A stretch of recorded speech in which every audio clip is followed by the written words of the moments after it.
দাঁড়াও দাঁড়াও, অত দাম দিয়ে আর অর্ডার করে খেতে হবে না। আজকে তোমাদেরকে খুব সহজ পদ্ধতিতে আমি কেএফসি স্টাইল ক্রিস্পি চিকেনের রেসিপি তোমাদের সাথে শেয়ার করে নিয়ে নিয়েছি এখানে 5 পিস মতন চিকেন। আর তাতে এখানে দিয়ে দিয়েছি 1 টেবিল চামচ আদা রসুন বাটা, অল্প নুন দিয়েছি, খুব বেশি কিন্তু এখানে নুন দেওয়া যাবে না, 1/2 চা চামচ মতন নুন দিয়েছি। আর 1 টেবিল চামচ এখানে পেরি পেরি মশলা দিয়েছি, যেটা বাজারে খুব সহজেই কিনতে পাওয়া যায়। ব্যাস, আর কোনো মশলার প্রয়োজন নেই, না কোনো অরিগ্যানো, না এটা ওটা, কোনো কিছু দরকার নেই। এই একটাই পেরি পেরি মশলার মধ্যে সমস্ত কিছু দেওয়া থাকে। তারপর ঢাকা দিয়ে 2 ঘন্টার জন্য একে আমি ম্যারিনেট করে রেখেছিলাম, ফ্রিজে রেখেছিলাম। এরপর আমি এখানে ময়দা নিয়ে নিয়েছি, পরিমাণ বললাম না কেননা আমি মেপে নিয়ে নিই, বেশ অনেকটাই ময়দা নিয়ে নিয়েছি। তাতে 1/2 চা চামচ নুন আর 1 টেবিল চামচ পেরি পেরি মশলা আবারও এখানে দিলাম। দিয়ে ময়দাটার সঙ্গে ভালোভাবে এটা মিশিয়ে নিতে হবে। আর দেখতে পাচ্ছ একটা বাটিতে আমি জলও রেখেছি।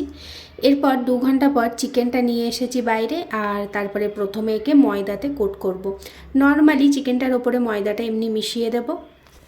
আচ্ছা, একটা কথা বলতে ভুলে গেছিলাম, যখন এটা ম্যারিনেট করে রাখবে তোমরা চাইলে লেবু রস অথবা ভিনিগার 1 চামচ অ্যাড করে অ্যাড করে এটাকে ম্যারিনেট করতে পারো, আমি কিন্তু দিইনি।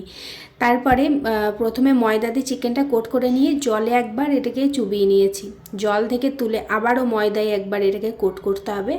আর এবারে যখন ময়দায় কোট করব তখন না, দেখতেই পাচ্ছ আমি হাতে করে এটাকে একটু চিপে চিপে দিচ্ছি।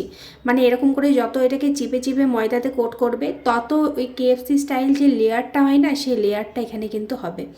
তো তোমরা দেখি বুঝতেই পারছো লেয়ারটা খুব সুন্দরভাবে হচ্ছে। আর শেষে কি করবে, চিকেনটা এরকম করে ঝাঁকিয়ে নেবে, তাহলে এক্সট্রা ময়দাটাও বেরিয়ে যাবে, লেয়ারটা আরও সুন্দরভাবে ফুটে উঠবে। তোমরা দেখেই বুঝতে পারছো এটা।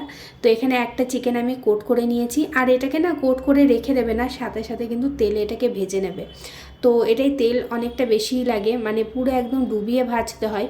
তাও আমারটা দেখছো পুরোটা ডোবেনি, তাতে কোনো অসুবিধা নেই, এরকম তেল হলেও হবে। আর এটাকে লো টু মিডিয়াম ফ্লেমে ভালোভাবে ভেজে নিতে হবে, একদম হাই ফ্লেম করো না, তাহলে কিন্তু চিকেনটা ভালোভাবে সেদ্ধ হবে না, আর বাইরে যে ক্রিস্পি লেয়ারটা সেটাও কিন্তু ক্রিস্পি হবে না। তো ওইদিকে চিকেনটা ভাজা হচ্ছে, আমি ততক্ষণে আর একটা চিকেন রেডি করে নিচ্ছি। এখানে সেম প্রসেসেই বানাচ্ছি, আবারও হাতে করে এরকম একটু চিপে চিপে দিয়েছি। আর তারপরে আবার এই চিকেনটাকেও মানে ঝেড়ে নিয়েছি, এক্সট্রা ময়দাটা বেরিয়ে গেছে। আর দেখো এটারও খুব সুন্দর লেয়ার হয়েছে। তো এইদিকে একটা চিকেন এখানে ভাজা হয়ে গেছে, আর তারপরে আর একটা চিকেনও আমি এখানে ভাজতে দিয়ে দেবো। কোনো রকম বাটার মিল্কে ডোবানোর ঝামেলা নেই, একদিন ম্যারিনেট করার ঝামেলা নেই। মানে যেদিনই তোমাদের খেতে ইচ্ছা করবে 2 ঘন্টা তো অন্তত ম্যারিনেট করে রেখো, সেইটুকু টাইম হাতে রেখে এটা বানিও। কেননা যত এটা ম্যারিনেট করবে তত চিকেনটা কিন্তু জুসি হবে আর একদম নরম হবে। তাই মিনিমাম 2 ঘন্টা এটাকে ম্যারিনেট করে রেখো। আর হাতে যদি তোমাদের বেশি টাইম থাকে তাহলে বেশি টাইমের জন্য এটাকে ম্যারিনেট করে রাখবে, আরও ভালো হয় তাতে।